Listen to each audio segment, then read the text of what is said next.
The Chicago White Sox lost to the Baltimore Orioles on Sunday and lost the series. The Sox are still searching for their first series win of the season.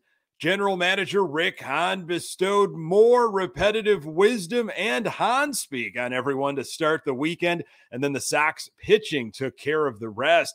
It wasn't all bad. Some of us got a free sweatshirt on a day we didn't need it. Only 146 more games to go.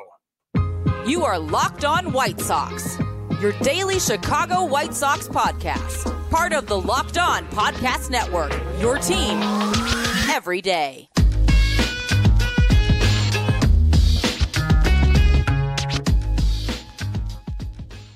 Hey, Sox fans, welcome to Locked On White Sox. Thank you for making Locked On White Sox your first listen each and every day. We're free and available on all platforms. Follow us on Twitter at Locked On Sox. Also, subscribe to our YouTube channel. Just search Locked On White Sox. Today's episode is brought to you by Ultimate Baseball GM. Ever dreamed of becoming an MLB GM and managing your baseball franchise?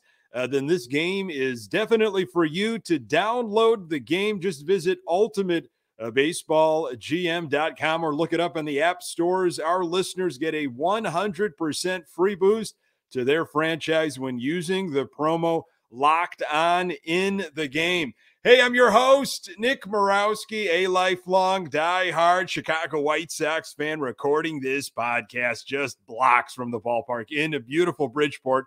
You can find me on Twitter at Nick_GGTB. Locked On White Sox is part of the Locked On Podcast Network, your team every day.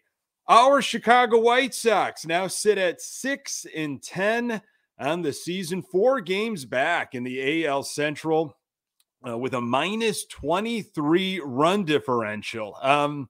Folks, you're watching this, you're seeing what's going on. I mean, it is the same stuff over and over again, not only on a game to game, but I feel like this is last season all over again. I mean, meet the new year, same as the old year. Sox offense, you know, and it has been pretty potent at times, but Sox offense can't overcome the pitching right now, especially the bullpen. And I don't know if there is an offense in all of baseball that can overcome what Sox pitching has done so far. Baltimore came in. Hey, they're no offensive slouch. I mean, top 5 in OPS entering the series. 3rd in RBI, 3rd in runs, 5th in home runs, 13th in hits, 13th in average, 5th in slugging. But, you know, you cannot give a team like that, that's got a lot going for them offensively, 26 free passes in the series. That was ugly, absolutely ugly. Starting pitching, bullpen, just bad all around. Hey, before we get into everything, just want to give a shout out to some Locked On White Sox everydayers. Had an absolute pleasure of meeting and talking with Wayne, Brody, and John. Thank you so much for that conversation and for listening. Good catching up with the three of you.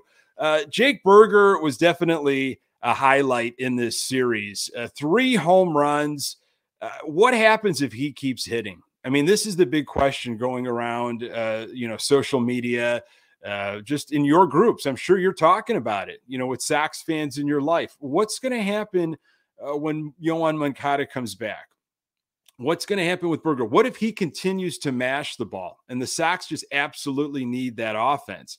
Now Hanser, Alberto is hurt, which we'll get to. Is Alberto gone? I mean, this is a guy that I think Pedro Grifol is extremely high on.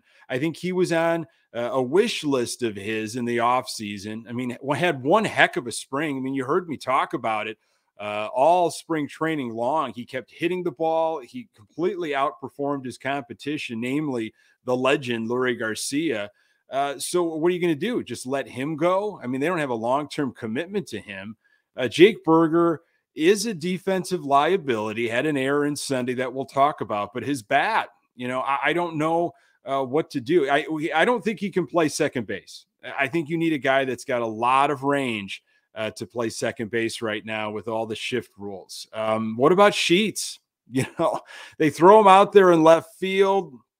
He got ran on a little bit, but it was definitely a better showing than when he was in right field in that Twins series. And Sheets hit a 3-run bomb. You need Sheets' lefty power backs. We don't have a lot of lefties right now that have that thunder. But where is he going to play? The Sox have got a lot of things to sort out in the coming days and weeks. Coming into Sunday's game, Sox bullpen had an ERA of 7.71, and it felt it, didn't it? I mean, you didn't even have to probably know that number. You could have guessed it, I bet, if you've been watching this regularly. You might have even said it's around 10. It's been ugly.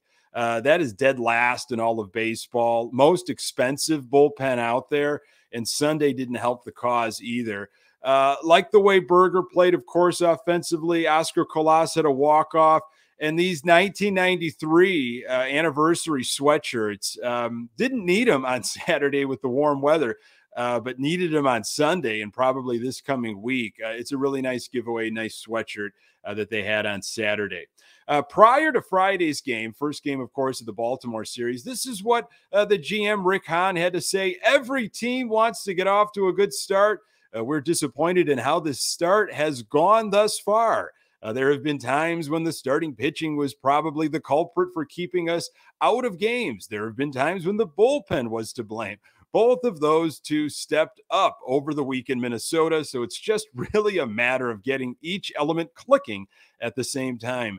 I think the simpler way of explaining it is we know we have something to prove, Hahn said, and we know we haven't proven it yet. I love how he says, the simpler way, like if that was too complex for the ordinary Sox fan to wrap his brain around or her brain around. Give me a break. This is from Daryl Van Scoven of the Chicago Sun-Times.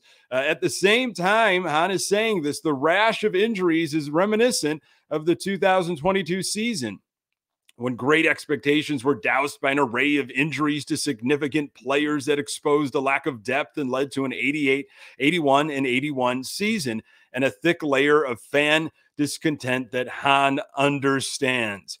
We talked about that going back to spring training or the offseason, that there's going to be a level of prove it over the course of this summer, not simply from a health standpoint, but from a performance standpoint, a competitiveness standpoint, approach on the field, attitude, preparation.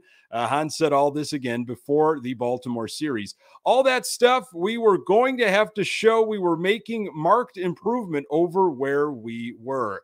But Hahn added that injuries have struck teams around the majors and that this is common in March and April as players accelerate their preparation. A nice spin job, Rick Hahn. Also, prior to Friday's season opener, outfielder Eloy Jimenez was activated and Yoan Moncada placed in the IL. Tanner Banks was recalled. Jesse Scholten's option to AAA Charlotte. And infield, outfield, Nick Solak claimed off waivers, then optioned. Again, Jimenez was on the IL with that hamstring strain. It was nice to get him back, but he really didn't do much in the DH spot.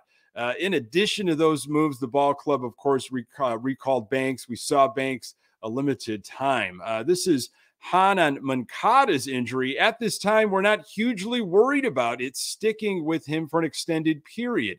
Backs are difficult to deal with, let's say, in that it's not just a matter of perhaps the healing of a muscle strain as comparison or a Tommy John surgery or something where there's a clear return to play protocol. But we are optimistic we'll be able to knock this thing out of him, then all his problems will be behind him. That sounds like a made-up quote, but that was a real quote from our general manager, Rick Hahn. So they could have put Yoan Moncada on the IL earlier in the week when the Sox were in Minnesota, brought up someone that was able to contribute instead of clogging the playable roster with a guy that had a sore back and was no use. But that's the White Sox way. Prior to Sunday's game, White Sox placed infielder Hanser Alberto on the 10-day injured list with a strained left quad and selected the contract of outfielder Adam Hazley and designated infielder outfielder Nick Solak for assignment. This was all happening throughout this 3-game series. Game 16 on Sunday, Sox fell to the Baltimore Orioles 8-4. You had no Benintendi in the lineup. You didn't see Hazley to start the game either. There was a picture video going around on White Sox Twitter. Could have Andrew Benintendi been injured by a celebration after the walk-off with the ice bucket? I don't know. No word on what was going on with Benintendi as far as I could find out. There were 8 pitches by Dylan Cease in the first inning. It was a cold, blustery game. There was a 2+ hour delay, just a nasty, nasty day in Chicago, but an efficient first inning by Dylan Cease. And then the Sox absolutely went to work, but that's really all they did the entire game. A 3-run homer from Gavin Sheets, a Burger with a bomb to right, hitting a mistake, which is great to see. A 3rd home run in 3 days for Jake Burger. It was 4-0 White Sox before you know it. Chris Kampka, which is a great follow, an absolute great follow. Chris Kampka, he put this out on Twitter. Sox, first time with a 2-home run first inning during a home game since April 8th, 2021. Wow. Second inning, Cease is starting the top of the second with a 4-run cushion. There was some pitch com issues that were happening for both pitchers with inclement weather. And it's just a real shame. They want to speed up this game, but then you got problems with the tools, the equipment. And it just felt like that was throwing off Cease's rhythm a bit. He couldn't get this pitch com device to stick on his glove. He didn't know where to put it. Cease was able to get out of a bases loaded jam through 24 pitches in that inning and able to get out of that bases loaded jam because of his absolutely nasty stuff. And only gave up 2 hits, a couple walks, 2 strikeouts, and had 48 pitches after 3. Baltimore rallied, as you kind of knew they were able to. Burger had an error that would have been an inning-ending ground ball. Then Cease gave up a 2 RBI triple. It was 4-3 Sox, but then Baltimore tied it in the 6th. 8th inning, things really started falling off here. Game tied. Aaron Bummer enters the game in a high-leverage situation. Everything fell apart. A bit of a theme, really, for what's been going on. A double should have been a single, but they ran on Sheets in left field, which is no surprise. Stolen base, hit, walk, what new? The same recipe all weekend long, and usually for Aaron Bummer, really just absolutely disgusting. He was removed. Jason Benetti had a comment on the telecast. Tough day for Adam Bummer. And I was like, tough day? Just this one day on Sunday? I don't think so. It's been going on for a while. Bases loaded, nobody out. Santos was in. Baltimore continued to pile it on. It was 7-4, then 8-4. Sox bullpen just miserable. Cease went 6 innings, gave up 6 hits, 4 runs, 2 earned, 5 walks, 5 strikeouts. His ERA sits a little bit above 2. He threw 113 pitches, which I believe is a career high. Bullpen, 2 walks, 4 earned runs on Sunday. 12 earned runs for the bullpen the entire series. And talking about for the series, Sox pitching issued 26 walks during the entire series. Sox offense, of course, scored 4 runs, all in the first inning on 2 home runs, and that was it. The second game of the series on Saturday was probably just as irritating, but more fun at the end because of the outcome. And a lot of folks got a free T-shirt. More on that in a moment. Today's episode is brought to you by Ultimate Baseball GM. Hey, really excited about our new partner and sponsor of today's episode, the mobile game Ultimate Baseball GM. Ever dreamed of becoming an MLB GM and managing your professional baseball franchise? Well, your dream can come true. This game is definitely for you. Manage every strategic aspect of your team. Play through the season and lead your team to glory. All this in a challenging and realistic game world. Ultimate Baseball GM is completely free and playable offline. Play on the go as you want and when you want to. Hey, now is your chance to prove that you can be more competent than Rick Hahn. No guarantee that you'll have as much job security, but it will be fun to have a seat at the table over and over again. Hopefully, you're able to set the market and be proactive instead of reactive. Locked On White Sox listeners get 100% free boost to their franchise when using the promo Locked On in the game store. So to make sure to check it out, download the game, just visit probaseballgm.com, scan the code. Look it up in the app stores. That's Pro Baseball GM.com. Start your dynasty today. We'll talk game 2. That was on Saturday.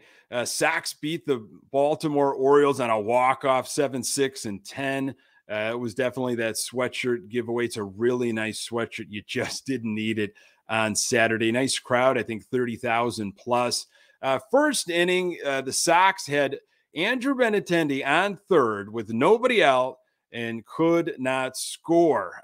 You just felt it. You felt it in your gut, especially as Baltimore came back, and that was a back and forth game. But again, you got a guy on third with nobody out. Like, get some cushion for Michael Kopech, who's had a bit of an up and down year. It wasn't the case, though. We'll go fast forward to the 5th. Benintendi, RBI single. Sox took the lead 2-1. Top of 6, Kopech gave it right back, served one up, gave up a walk. Middleton was now in with a runner on, 1 out, 2-hit walk, bases loaded. 14th walk of the series at that point. Another base hit, 1 run scored. Baltimore was capitalizing on free passes, and they were doing things with runners in scoring position. And that's the other key. It's like, it's one thing to just be able to get those free passes, but you got to do something with it. And Baltimore made it hurt several different times. Middleton did not look like the unhittable force he was in Minnesota. So then you had Bummer in on Saturday, walked Mullins on 4 pitches. He walked in a run. So whatever he did on Sunday, you're like, well, we saw this movie on Saturday. I didn't like it then. I don't like it now. Really, the way Bummer's been pitching, it looks like he didn't pitch in spring training, which he kind of didn't. He maybe pitched a total of 3 innings. Bottom 6, Eloy walked. Berger had that bomb, his second of the series, hit one. He hits mistakes. Jake Berger absolutely hits mistakes. That was a hanging slider. Ended up knocking out Gibson. It was 4-4 at that point. Good to see the Sox making free passes pay. So, you know, when we get a few walks here and there, it's nice to knock one out of the ballpark.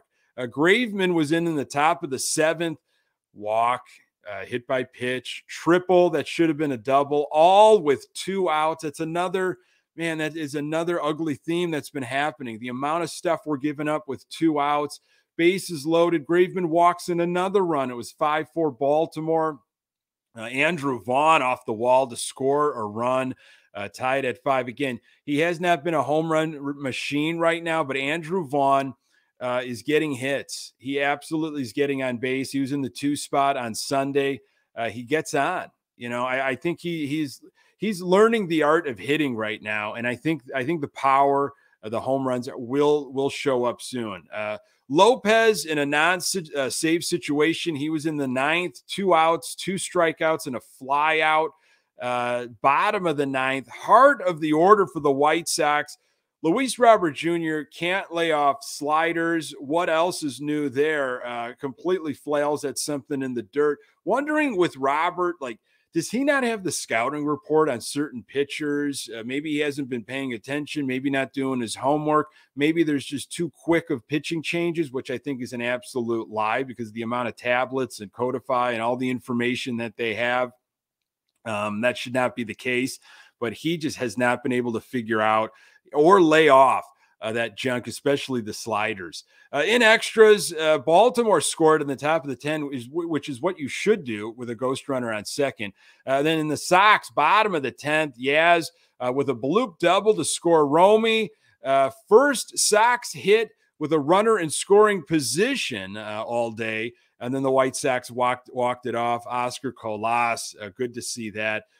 Probably a nice confidence boost for him. Kopech's line, 5 innings, 6 hits, 3 earned runs, 4 walks, 4 strikeouts, 2 home runs, which has been a problem. His ERA sits at 6.32. He threw 96 pitches. The bullpen, 5 innings, 5 hits, 2 earned runs, 6 walks on Saturday, and 3 strikeouts. At this point, the whole game on Saturday, Sox pitching issued 10 walks. To really a top 5, top 8 offense. You know, they're going to make you pay. Sox were able to sneak out a win, but it was ugly when you really kind of read between the lines. Sox offense, 7 runs, 13 hits. Of those 13 hits, 6 were for extra bases. They were 3 for 12 with runners in scoring position. Berger had 3 RBIs on Saturday. This is what he had to say after that game. I think that's the name of the game. The more you face a certain handed pitcher, the more comfortability you're going to feel there, said Berger, who has homered in his last 2 games and, of course, followed one up with a 3rd home run, 3 for the series. I feel like I'm starting to feel a lot better against righties. And again, what do you do with Jake Berger? He can hit major league pitching. He absolutely can. It's something I talked about, at the beginning of the season when we're waiting for the rosters to get figured out. He can hit. He can absolutely hit. We saw it last year. But what else does he bring to the table? What else can he do? I just don't feel that confident with him defensively, but Yoan Moncada can't stay healthy. So I don't know. Yaz had a 3-hit game on Saturday. Sox turned 4 double plays and did not commit an error, which is a bright spot along with the sweatshirts. People say walks kill. Walks will definitely hurt you.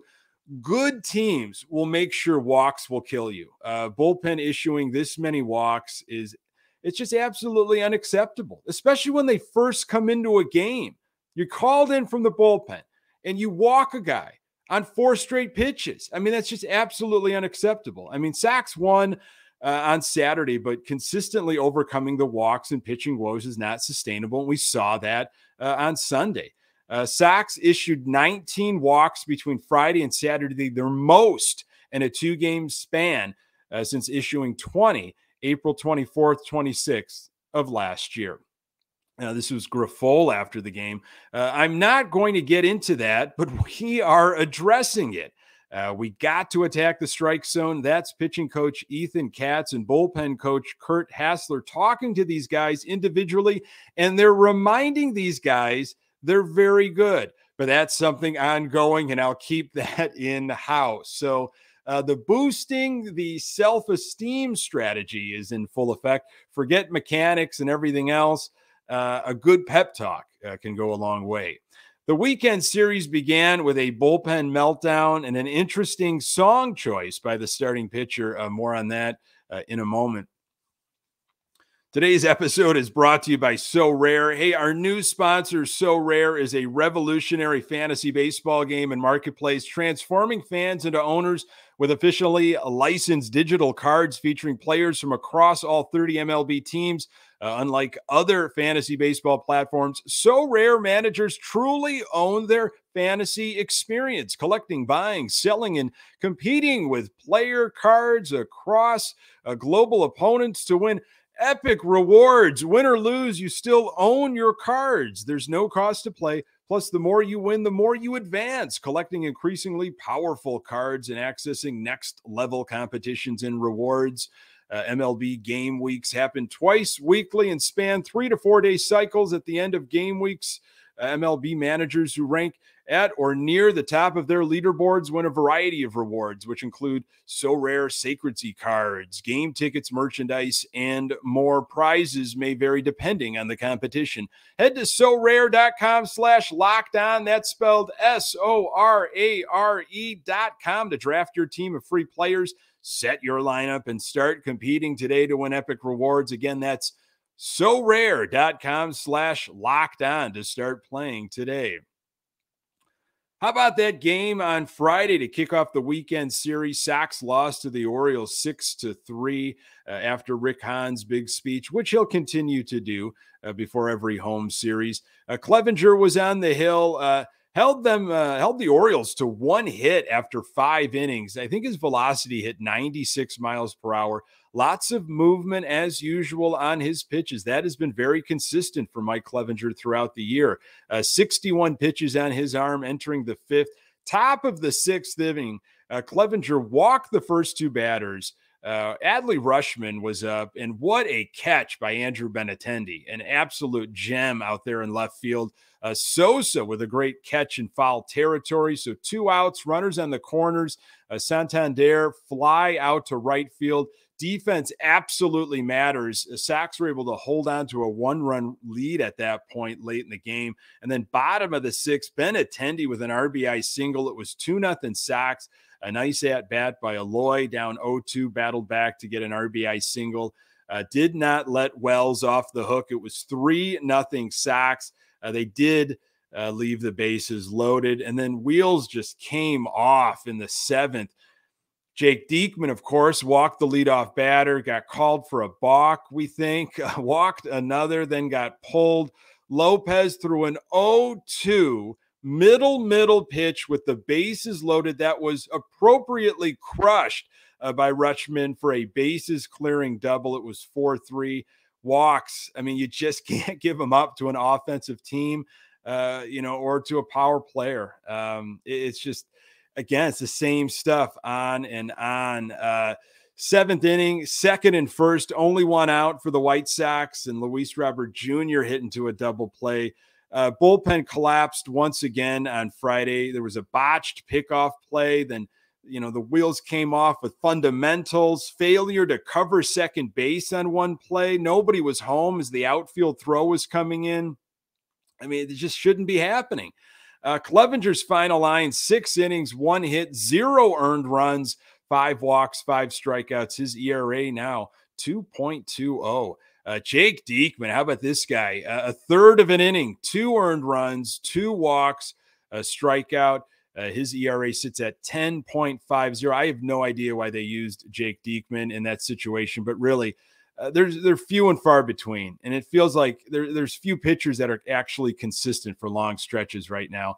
Bullpen on Friday, 3 innings, 6 hits, 6 earned runs. That's how the weekend started. 4 walks, 5 strikeouts. Sox offense on Friday, 3 runs, 6 hits, 3 extra base hits, 2 for 5 with runners in scoring position. Not bad. According to Paul Sullivan of the Chicago Tribune, Mike Clevenger made his home debut coming out of the bullpen before the game to Kanye West's song Gold Digger. Asked about his walk-up song selection, Clevenger replied, "Are you a music producer? No? Okay. Well, if you have a baseball question, I'm here for you." That was Paul Sullivan with the Chicago Tribune. So I thought this White Sox team, at the very least, would be better prepared and be fundamentally sound, but that has been a consistent problem. After everything I read and heard from Pedro Grifol over the offseason and from his coaching staff and everything he kept saying in spring training, it was just, I bought it. I absolutely drank the Kool-Aid. I bought into it. And, just tacking on to all the pitching issues and the offensive woes and the injuries, there are fundamental problems. There are mental mistakes that when the White Sox, they need to win on the margins, okay? Because they're not going to outpitch people, and they don't have a lockdown bullpen. And the offense, I think there's something with the offense there, but I got to see more walks. I need to see more home runs, and they need to capitalize with runners in scoring position. Sox need to win on the margins, meaning they can't afford to have all these different mistakes on top of all the other things that they're doing and haven't been able to correct yet. Walking batters consistently, bullpen, starting pitching. I mean, it's just a laundry list that it's like, okay, another series, same kind of things. Something's got to stop. Okay, there needs to be a new streak. Something different needs to happen, and maybe that is on Monday. Hawk Harrelson, if you used to listen to Hawk Harrelson over the years, he used to say all the time, look, as a ball club, you're going to win 60, you're going to lose 60. What you do, with the other 40, 42, that defines you as a ball club. Friday, for example, was a defining loss, and you feel it. You're like, that one we gave away. We should have had that game. Sox up 4-0 on Sunday with Dylan Cease on the hill. That's a game you should have won. Absolutely. But Fridays felt like one of those that falls in that cover. That's a defining loss. Let's turn our focus to Monday here. Monday, brand new day, new series, some different weather for sure. Sox hosting the Philadelphia Phillies, who've got their own troubles. 6th in offense, 28th in pitching, so they'll feel right at home on the south side with the White Sox. Lance Lynn against Zach Wheeler. It's going to be 41 degrees and windy. at 35th and Shields. Lance Lynn allowed 8 runs on 9 hits with 3 walks and 5 strikeouts and 4 1/3 innings during his only start on the South Side this season. That was against the San Francisco Giants. And his first 3 starts, Lynn has given up 6 home runs and 7 walks. Lynn's last start was in Minnesota last week, 6 innings, 7 hits, 3 earned runs, 0 walks, which is great, 10 strikeouts, but gave up 2 home runs. Wheeler has had 3 starts so far, 0-1, 4.02 ERA, 18 strikeouts plus and 15 plus innings. Wheeler's last start was against the Marlins on April 12th, 6 innings, 3 hits, 1 earned run, 3 walks, 6 strikeouts. Folks, hoping for just some better White Sox baseball this coming week. Got Tampa Bay looming, but let's take care of business with Philadelphia. Thank you so very much for making this podcast part of your daily routine. You can find the Locked On White Sox podcast absolutely everywhere you find your podcast. We're on Twitter at Locked On Sox. You can find me on Twitter at Nick_GGTB. Hey, and don't forget to subscribe to our YouTube channel. Appreciate you passing along to other White Sox fans in your life. Thanks for making Locked On White Sox your first listen every day. Hey, everydayers out there, you know who you are. On the next episode, I will recap Lance Lynn's outing against the Philadelphia Phillies. Hopefully be talking about a White Sox winner. Appreciate you making time for the Locked On White Sox podcast. I'm Nick Morawski. Until next time, go Sox.